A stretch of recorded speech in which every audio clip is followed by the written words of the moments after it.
Hi guys, so for me book buying is the single most significant means of distraction from reality these days.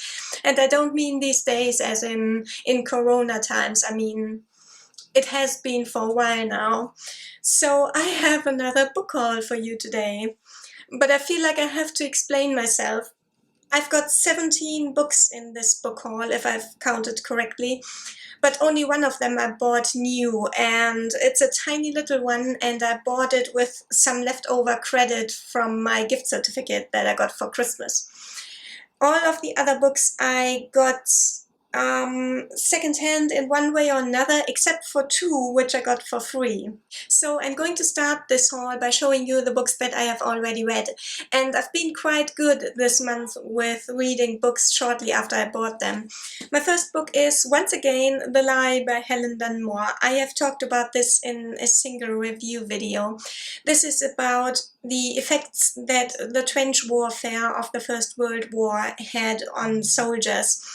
In this case, it's a young man who comes home to Cornwall suffering from PTSD and survivor's guilt after he has lost his best friend and, in fact, the most important relationship in his whole life in the trenches, and he comes home to basically nothing.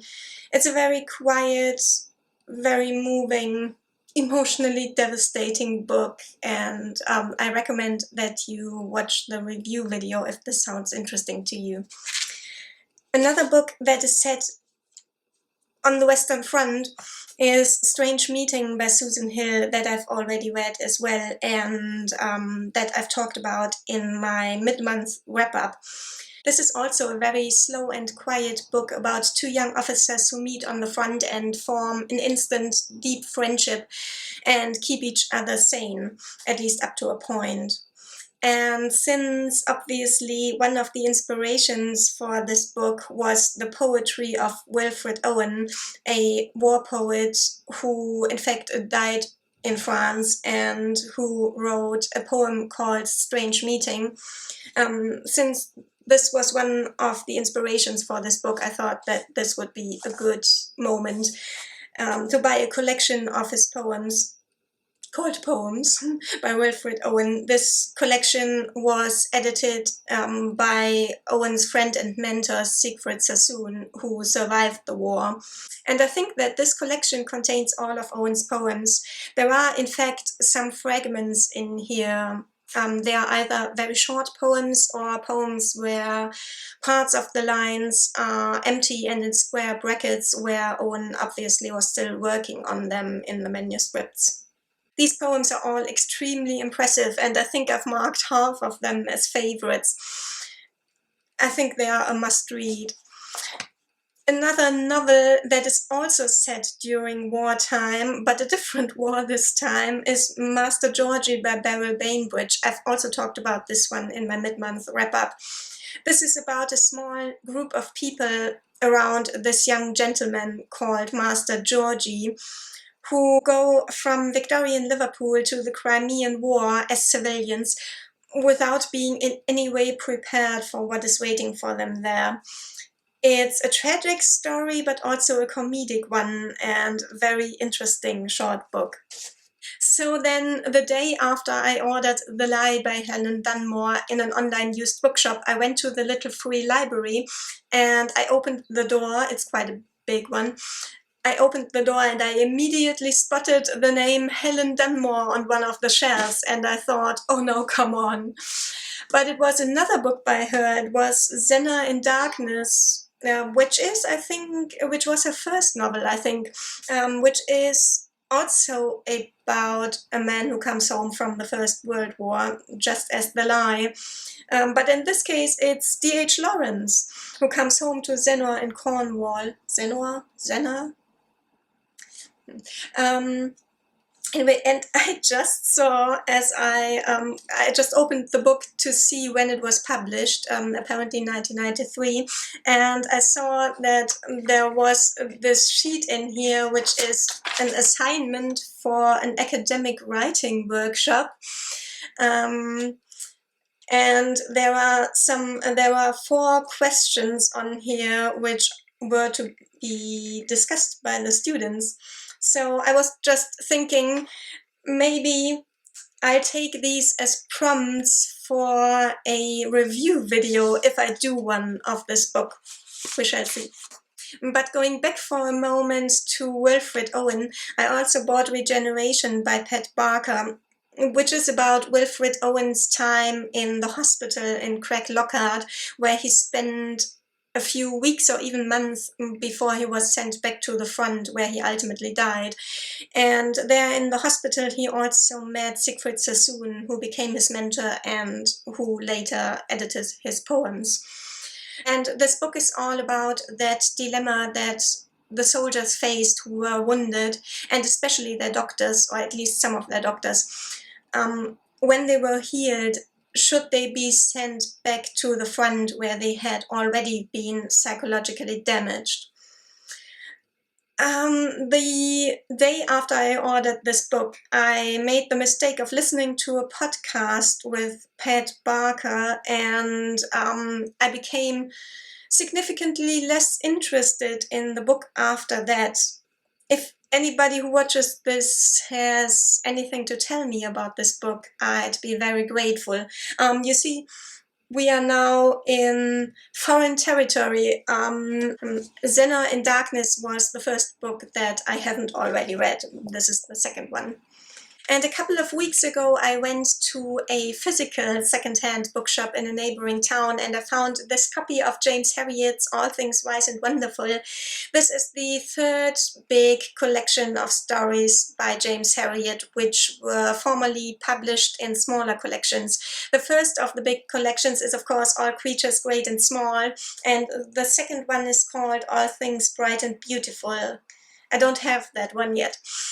These are the collected memoirs of James Herriot, who worked as a vet in Yorkshire for many decades.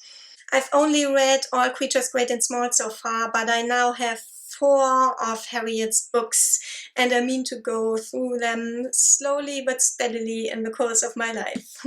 And in that same bookshop, I found this pristine copy of Our Kind of Traitor by John le Carré. This is one of the most recent publications by the famous spy fiction, spy thriller writer John le Carré. But it will definitely not be the first by him that I pick up. So with this book, I have now 4 books by John le Carré without ever having read anything by him.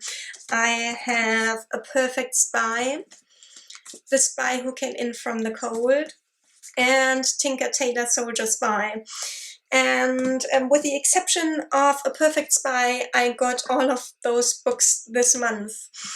I'm not quite sure where to start. I think The Spy Who Came In From the Cold might be a good starting point because it seems to be the shortest one, and it's also the second or third book in the Smiley series, whereas Tinker Tailor Soldier Spy is the 5th one. And A Perfect Spy just looks like so much work. I'm actually more interested in John le Carré's later work, which would make A Perfect Spy the better starting point, but so if you have any recommendations, please send them my way. Speaking of spy fiction and of Helen Dunmore, I also bought Exposure by Helen Dunmore, which is about a woman whose husband is exposed as a spy and about how she deals with it and how she protects her family. So this is kind of the other perspective that we don't hear that much about in spy fiction. And if the lie is any indication, I am sure that this book is going to be very moving as well. And next I have The Quickening Maze by Adam Foulds. I bought this quite on a whim. It is about 2 English poets, John Clare and Alfred Tennyson, who may or may not have met in an asylum where Clare was a patient and Tennyson was somehow involved with the owner. It is apparently an age-old question whether or not the two met in this asylum. And I'm not quite sure, to be honest, which answer Adam Foulds has chosen. I'm very curious to see how the story plays out in this book. And I'm going to go through the rest of the books quickly because I don't have that much to say about them. The first one, I'm sure, is very well known. It has made the rounds on BookTube or the blogosphere. A Place Called Winter by Patrick Gale. This is about a man who has to flee Edwardian England after a sexual scandal, or a homosexual scandal, I guess, and he takes his life to Canada. Then I have After You'd Gone by Maggie O'Farrell. For this one, I will in fact direct you to Erica's review because it was her video that made me curious about this book. I'll link her down below. Next, I have another little free library find, Dusklands, which is, I think, the first publication by Nobel Prize laureate J.M. Coetzee. This is about imperialism and colonialism and the atrocities committed in imperialist endeavors. I will report back when I have read it. And I also have The Night Watch by Sarah Waters. I now have an extensive and almost exhaustive Sarah Waters collection without having read any of her books. I just have a feeling that I will like them, and I keep finding them for cheap in online bookshops. So this one is set during World War II, during the London Blitz, in fact, and it is about a handful of people, I think 2 or 3 couples, and what they get up to in the night. And my last book for today is The Race by Nina Allan, which is a dystopian, speculative sci-fi book that is set on Earth in the future, in a future where apparently telepathic greyhound racing is a thing. That's all I know about it. I've wanted to try Nina Allan's books for some time now because they sound so delightfully weird. I hope I will get to it sometime soon.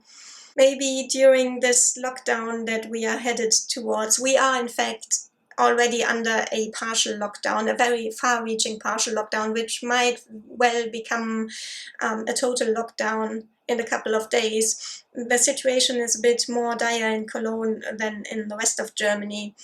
So who knows, perhaps I will have lots of time in the coming weeks to get to all of these books that I have bought, but hopefully not. Bye guys, stay safe.